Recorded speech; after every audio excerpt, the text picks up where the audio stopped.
Greetings all, Ferrariman601 here. Today we are talking Mercedes. Yes, for the first time, the Mercedes W08 has broken cover, and Mercedes clearly have said, nobody else is running away with the 2017 Constructors' Championship if we have anything to say about it. Today, the rundown, at least as I see it, of the W08, and we're going to take a look at all of these amazing aerodynamic features on this car. If I sound a little biased, well, I think it's really just out of sheer shock and awe at the moment, because look at this car. Leading off on our slideshow today of the W08, we have this wonderful front-end shot of the car coming into the pit lane at Silverstone. Mercedes decided to forego the traditional launch ceremony and just said, let's put the car on track, let's take some really cool pictures of it, and let's do a shakedown run in the meantime to make sure that we're actually on the right track, pun intended, for 2017. Here we see the car, again, coming into the pit lane at Silverstone, Lewis Hamilton behind the wheel, and just let this soak in for a moment. This is the most complicated, most developed 2017 car that we have seen to date, and for the first time we have seen one on track on launch day. Unbelievable. The first details that are immediately apparent to us, we have our suspension layout as we can see, double wishbone push rod on the front, again probably going to be ubiquitous up and down the field.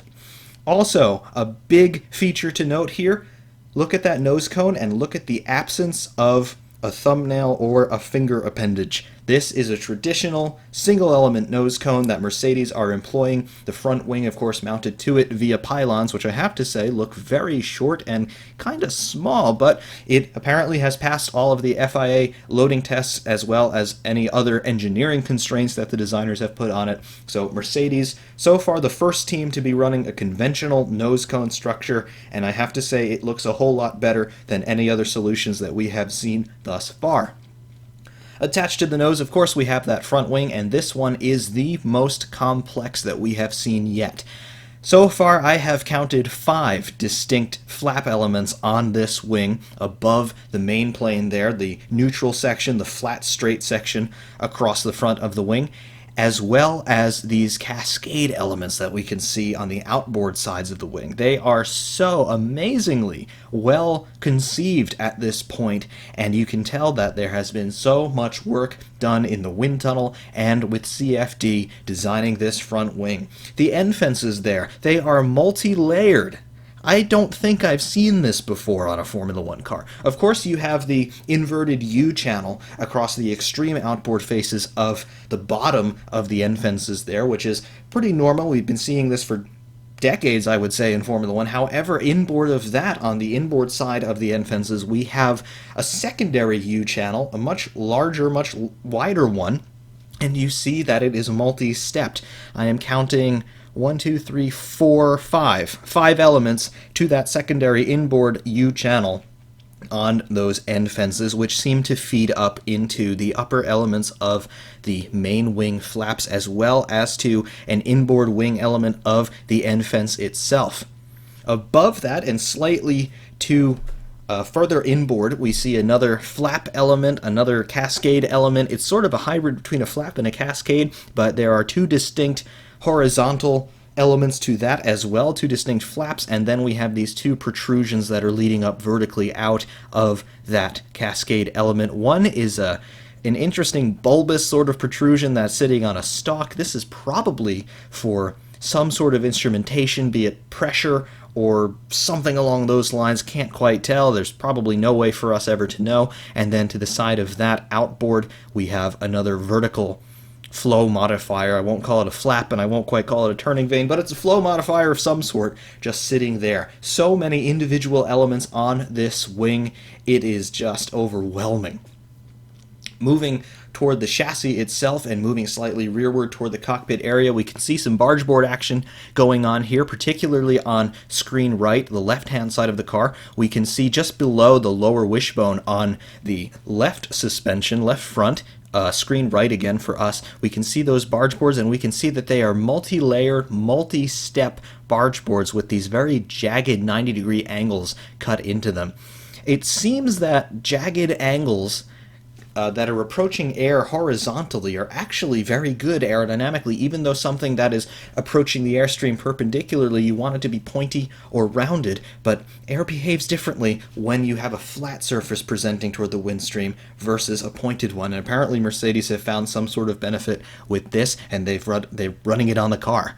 Unbelievable. We see the camera mounts, which are homologated by the FIA to either side of the more rearward section of the nose cone area. Again, homologated camera mounts. These are subject to change in terms of their position and whether or not they'll actually carry a camera, but we have them on the Mercedes as well. Also on this shot, you can see an interesting placement of the wing mirrors on the sides of the cockpit. Yes, they are mounted where they need to be mounted per the regulations, but look at how they've done it. They have put them on these stalks that initially come out at 90 degrees from the side of the cockpit surround, and then they very quickly flick up vertically and lead to the mirrors proper. They've mounted those mirrors rather high relative to the sides of the cockpit, and they are rather high relative to the other mirror mounting solutions that we have seen from the rest of the grid so far. They are definitely using those mirrors as an aerodynamic device, probably as a wing of some sort to generate some midsection downforce. Incredible bit of engineering. I don't even want to speculate on how much one of those mirrors costs because it's just a piece of art in its own right. Near the mirrors we can see turning vanes / vortex generators / little winglets that are sitting across the top of the side pods there. Unlike what Renault have done with putting these small protrusions on the top sections of the side pods, which are vortex generators, Mercedes have gone for a completely different solution. They have integrated turning vanes and winglets into the same assembly along the top and sides of the side pod. We've not seen this yet on any other car so far in 2017, but just look at that. I can't even really begin to comprehend the thinking going on behind all of this other than they must be seeing some incredible numbers in the wind tunnel, because straight away, even from this first shot, I can tell you that this Mercedes is the most aerodynamically efficient car on the grid that we have seen thus far. One more detail from this shot, I want to point out the snorkel. Mercedes have run a very wide snorkel in the last couple of years, and this car is no exception. However, here on the W08, we can see some very interesting patterns going on inside that plenum. As we saw on the W07 last year, we have this triangular division inside the snorkel, which, first of all, separates it into at least 3 de facto channels, but we can also see these other protrusions coming out of those upright sections inside that plenum, coming out at 90 degrees horizontally. I'm not entirely sure what these are. They could be pitot tubes just for monitoring pressures and temperatures of that airflow as it enters the engine air intake. They could just be for testing purposes. I don't really know, but very interesting work already going on the Mercedes, even just on launch day. And on this next shot, we get a very nice rear view of this car. This is the second time that we have seen a full-on rear shot of a 2017 car. We saw it for the first time on the Renault, just sitting there on a turntable. However, this Mercedes is out on track, and by the motion blur on the tire treads, you can see that the car was actually in motion with the engine running when this shot was taken. Incredible amount of detail that we can see here. I don't even know where to begin. First off, you can get a little bit better view of those turning vanes that we talked about on the previous shot, and you can see how they are single element vanes / winglets across the top of the side pods before turning down at 90 degrees. You can see a stay that is coming out at 90 degrees from the side of the side pod on either side of the car, just to add some stability to those vanes there, but an absolutely beautiful solution for controlling airflow around the side pods. Very simple, but probably very effective. Sometimes simple is better when it comes to engineering, and Mercedes obviously have found a very elegant, simple, yet effective solution here for those winglets. Unbelievable. You can see along the top side of the engine cover there is a little bit of a shark fin appendage type of device there, but it is not a shark fin, obviously, because it's nowhere near long enough, and of course it does not extend really toward the rear wing. But Mercedes clearly leaving room open for development there. They have not said whether or not they will actually run a shark fin this year, although they do seem to be evaluating something along the rear end of the car. Some other shots that we've seen have shown this very radical T-wing running just above the exhaust outlets in front of the rear wing, and it does seem to be at about the same height as the rear wing as well. So they are looking at airflow across the top of the engine cover and going toward the rear wing. I don't know if that T-wing solution is legal or not. I'm going to say it's probably not, because we haven't seen anything similar recently. However, Mercedes are clearly still thinking about the rear end airflow. Also on this shot, we can see the exhaust arrangement here. We have a 3-pipe exhaust outlet, the large central pipe obviously for the turbine exhaust, integrating the exhaust from the engine, and then the 2 smaller pipes on either side of that are for the turbo wastegates.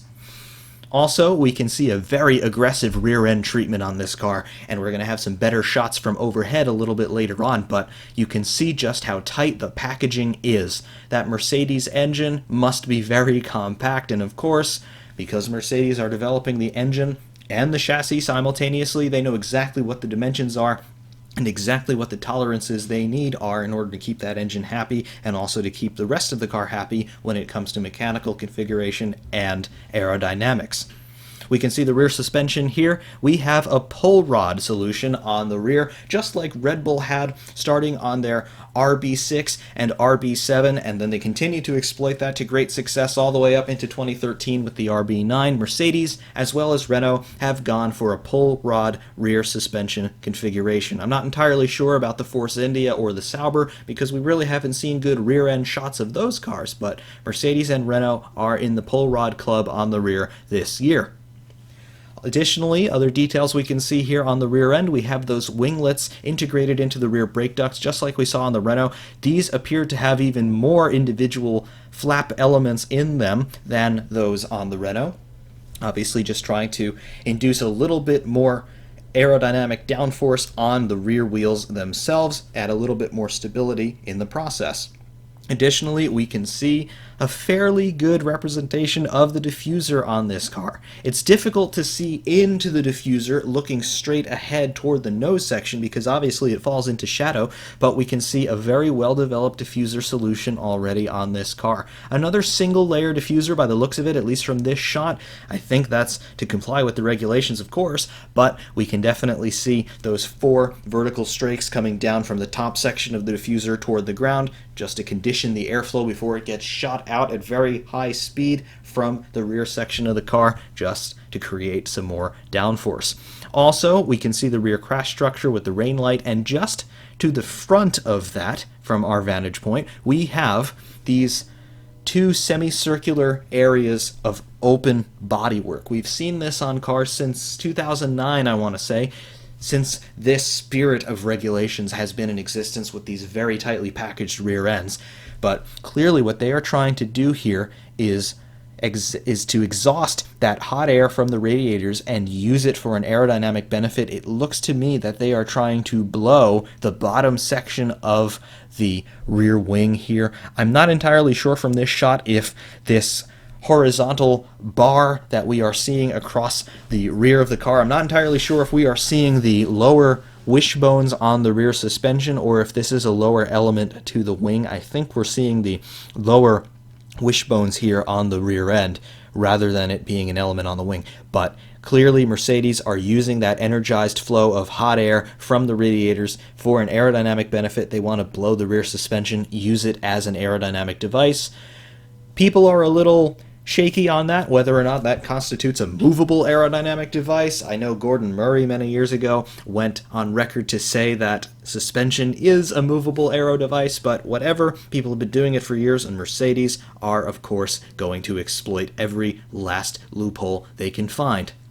Looking at the rear wing end plates, we have a very similar treatment actually to the Force India. The Renault has more sophisticated, more intricate end plate geometry for the rear wing. Mercedes, obviously this is launch spec, but you can see that they have a vertical section coming down from the main plane of the rear wing. They turn inboard at about 45 degrees before going vertical again to meet the top of the floor. So an interesting solution here, not the most complex that we have seen so far, but this is launch day. Everything could look significantly different by the time we get to Barcelona.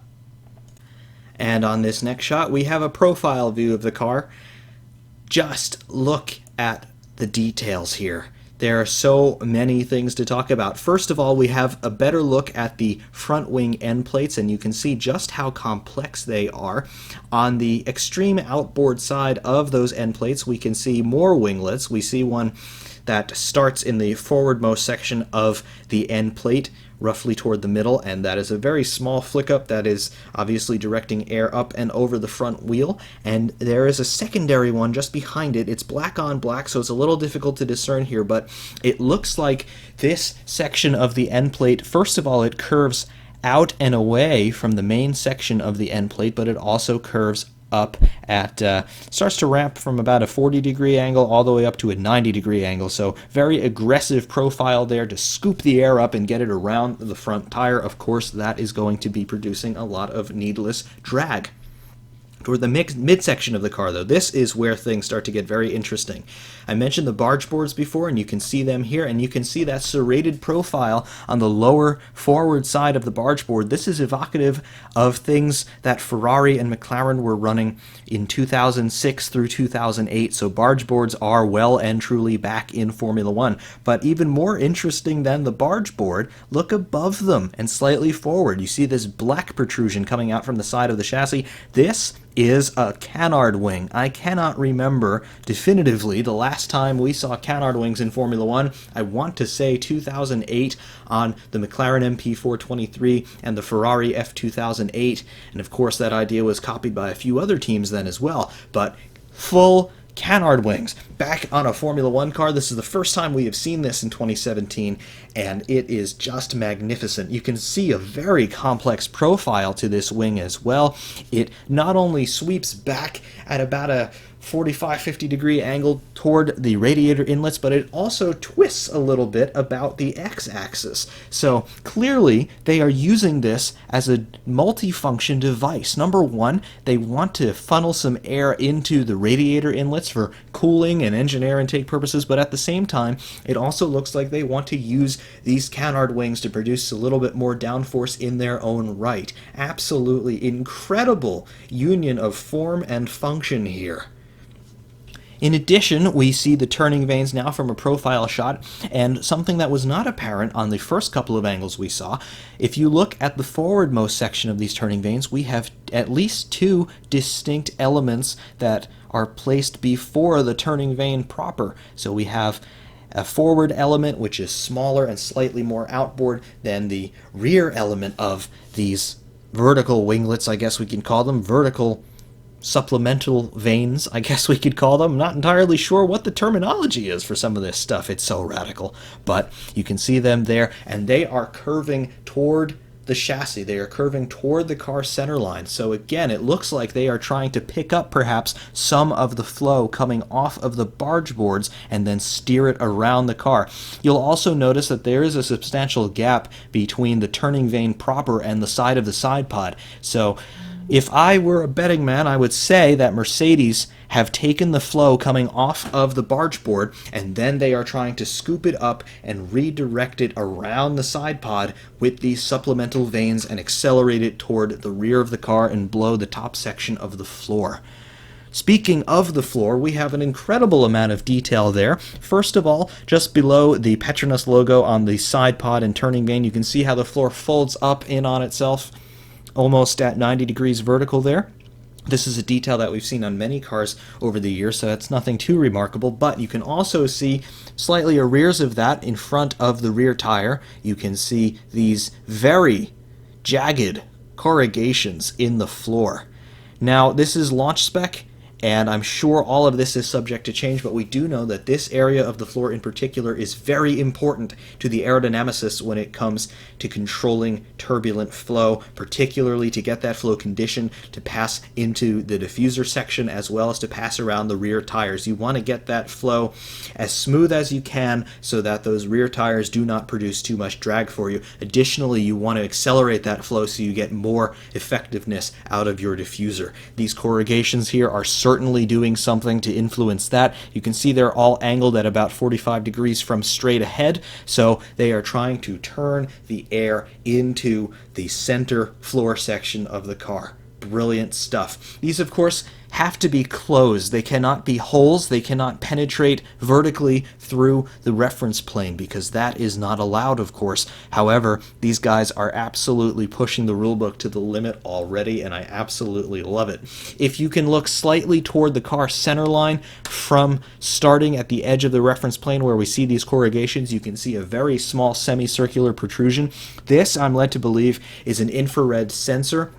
It could be an actual camera or it could just be an infrared thermometer. They are just monitoring the rear tire temperatures and perhaps the rear brake temperatures as well with that device. We've seen that on a lot of cars over the years, and Mercedes are still running it. Obviously, they're very interested in the temperatures of those rear tires because as we have seen since Pirelli came on as the sole tire supplier, we have seen some very high rates of degradation, particularly on the rear. So that's going to be very important in terms of telemetry during the races, just to be able to give the drivers and engineers a little bit more insight as to how the tires are doing. The last major detail that we can see on this shot that we couldn't see before is the detail on the rear wing end plates. Just like Sauber and just like Renault have done, Mercedes have cut gills into the upper elements of those end plates just to control the high angle of attack stall situations that may arise. Also, on the bottom section of the end plate, you can see some more vertical striations cut to control some of the turbulence coming off of the top section of the floor. And on this next shot, we have a view from above of the midsection of the car. And the first thing that is immediately apparent to all of us is the packaging. Look at how shrink-wrapped that bodywork is, and look at how much space there is around the floor. There is so much room for air to flow toward the rear of this car. It's just unreal. I don't think I have seen this size floor on a Formula One car before in terms of relative free area. Just look at how compact everything is on this car. Again, Mercedes developing the chassis and the engine, so they know exactly the dimensions that they need in terms of temperature tolerances on the engine, and apparently they're able to meet all of those demands with plenty of room to spare. Look at the shape of the midsection of that bodywork. It's just beautiful. There's not a single straight line anywhere on it, and it's just, like I said, shrink-wrapped to the demands for the engine in terms of the physical space required to accommodate things, the space for the radiators, the space for the engine itself, the turbo, the gearbox.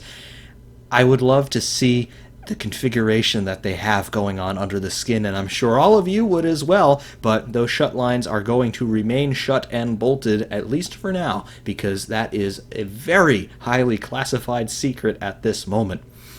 In terms of details that we can discern from here, do not be confused by the horizontal carbon line that is running across the top of the car here. That is a pylon that is part of the pit equipment at Silverstone, so that's not a part of the car. Do not let that deceive you. However, we can see in better detail now those turning vanes on the floor just forward of the rear tires. You can see just how intricately designed they are, and if I'm seeing this correctly, it looks like that they are actually slots that are backed up by flaps that are pitched upward at some sort of angle. It's difficult to tell what that angle is looking at them from above, but you can see that these are slots cut into the floor because I think I can see the concrete of the pit lane through them. So we have slots cut into the floor. This is to control turbulent air in front of the tires, just to condition things and make sure that the tires themselves don't generate too much drag. Additionally, that air is going to be funneled toward the midsection of the floor in the rearmost area of the car. And you can clearly see by looking at the profile of the bodywork relative to the reference plane what the path that air is going to be taking will be. Clearly you can see if we're going to be looking at the bottom half of this image on the right side of the car, you can take your finger and you can draw a path from the edge of the barge board in front behind the turning vane and then just follow the bodywork all the way to the rear suspension. That is the path that they are trying to make the air take as it makes its way around and through the car. Of course, having all of this space free on the floor means that you can increase the flow volume of air toward the rear end. And the more air that you can ram through the rear end, the more downforce you're going to produce. This car, because of this design feature, is going to have an absolutely astronomical amount of cornering grip.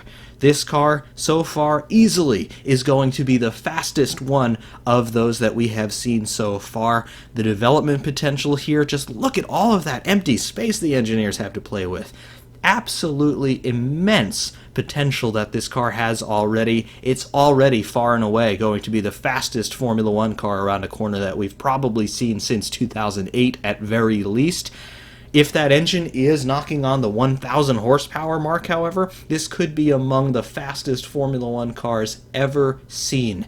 Just looking at that right now in launch spec. I understand that that's a very bold statement to make, but just looking at the engineering and the details that have gone into this car already, I'm pretty confident making that claim. The W08 is going to be an absolute monster.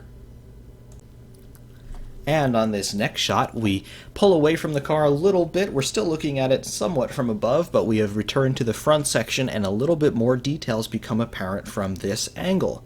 In addition to the elements that we talked about before, the turning vanes, the barge boards, and the canard wings, we have an S-duct. If you look toward the number 44 and move a little bit further forward, you will see first of all a sensor array, and this will contain some pitot tubes just so the aerodynamicists and engineers can monitor air pressure across the front end of the car and get a sense of things like wind direction and figure out how that may affect flow across the car. However, if we go just below that sensor mount, you can see a NACA duct cut into the top side bodywork. This absolutely has to be an S-duct. If the most complicated car of 2017 had to get even more complicated, well, it just did. It threw an S-duct into the mix. Unbelievable amount of aero work packed into such a small area. Unreal. Additionally, though, and probably most interestingly on this shot, if we look below the nose section of the car, look toward the camera mounts, particularly here on the right-hand side of the car, toward the bottom right of the screen, you can see the FIA homologated camera mounts, but just below that we can see three distinct carbon panels. And I've not seen something like this before on a Formula One car, so I'm not entirely sure what its function is, nor am I entirely sure what to call it. I will call them primary barge boards for our purposes here, distinguishing that from the principal barge boards, which are the main ones that we're all used to seeing from years gone by. But these primary barge boards, it seems to me that the function of those is to pick up the airflow that's coming from around the nose section that's bypassing the main flaps on the front wing and start to funnel it toward the principal barge boards. You can see that these three carbon panels have a distinct angle to them, and it looks to me that if you were to try to draw the trajectory of the air from the nose cone bypassing the front wing flaps and then project it over those primary barge board panels, the air would make a turn outboard and then interface with that concave surface on the principal barge boards and then be scooped up by the turning vanes and shot toward the rear of the car. That's probably what the function of that device is, although I do not know. It is uncharted territory for us. This is the first time in a very long time that I can remember seeing a feature on a Formula One car that has just made me say, what? What is that? I've never seen that before. So yes, if I'm a little tongue-tied at this, that's because I am just trying to figure out what that is. I have not seen that before. At any rate, another interesting little detail that maybe some of you have missed, look in the cockpit. Obviously we have Lewis Hamilton there. He is not the detail that I'm talking about. But look just forward of the steering wheel and where his left hand is on top of the wheel as he's in a right-hand corner. You can see the windscreen on this car. Now these little windscreens on Formula One cars, they're often the butt of jokes because they, come on, you need a windscreen on a Formula One car, the driver's wearing a helmet and all that kind of stuff. But just look at the profile on it. Look how jagged it is. It looks like shark teeth. And similarly to the angles of the barge boards, the top sections of the principal barge boards in the midsection of the front end, you can see those jagged angles. And again, you have a vertical surface presenting itself perpendicularly to the airstream, and air is obviously taking a liking to passing over jagged angles when a horizontal geometry is being presented to it at a perpendicular angle. So not entirely sure what Mercedes are doing here. It probably has something to do with lessening the wind blast in the cockpit and potentially, just potentially, conditioning that airflow so it's at a slightly lower pressure for the snorkel to deal with. And again, there are probably some ramifications for dealing with things like buffeting and lift of the driver's helmet as well. But an interesting little detail there. I can't entirely remember if we've seen it on any Formula One cars previously, but Mercedes running those very jagged points on the cockpit windscreen. And on this next shot, we can see another overhead shot of the car looking downward, this time on the front end specifically. And right in the center of the screen, we can see down into that S-duct on the top side of the chassis. I fully assume that that duct goes through the entire depth of the front nose cone, and then there must be a complementary intake duct someplace on the bottom side of the car. Obviously, that will be a very closely guarded trade secret at this point, but if we ever get a chance to see a Mercedes nose cone at any point throughout this season, do look for that intake duct on the bottom. Additionally here, you can see more detail in the shape and width of those canard wings. They are not just these small protrusions coming out from the center line of the chassis. They are actual wings in their own right. You can see that they are continuous open curves, wonderful bit of carbon fiber work there, and I think the purpose of those wings, like I said before, we're trying to channel air toward the radiators as well as to generate a little bit of downforce along the center section of the front end while we're doing it. Unbelievable detail. Also, to reinforce your view of the leading edges of the barge boards, you can see them there, those jagged 90-degree square angles, very, very nice, presenting themselves straight on to the airflow.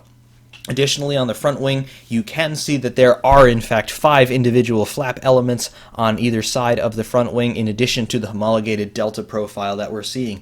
So far, I have liked the delta shape of the front wings, but I think the Mercedes is the first car that's really selling it to me wholeheartedly because it just looks very dramatic, and I don't know if there's really an aerodynamic benefit to that delta shape versus just a straight and narrow front wing that we've been seeing in the past, but I do like it. It does not hurt anything in terms of the aesthetics of the car, and apparently it has affected at least somewhat how Mercedes have approached their front wing end plate design. So absolutely loving it, and like I said, Mercedes, the first team where they really seem to have integrated it very, very well and are even using it for a little bit of aerodynamic benefit. And on our last shot here, for just one more time, we can see the car from profile and slightly above. We have a little bit better lighting here. The car appears to be in pretty much direct sunlight, and you can just take in all of these details one last time in total, looking at them in context on the car.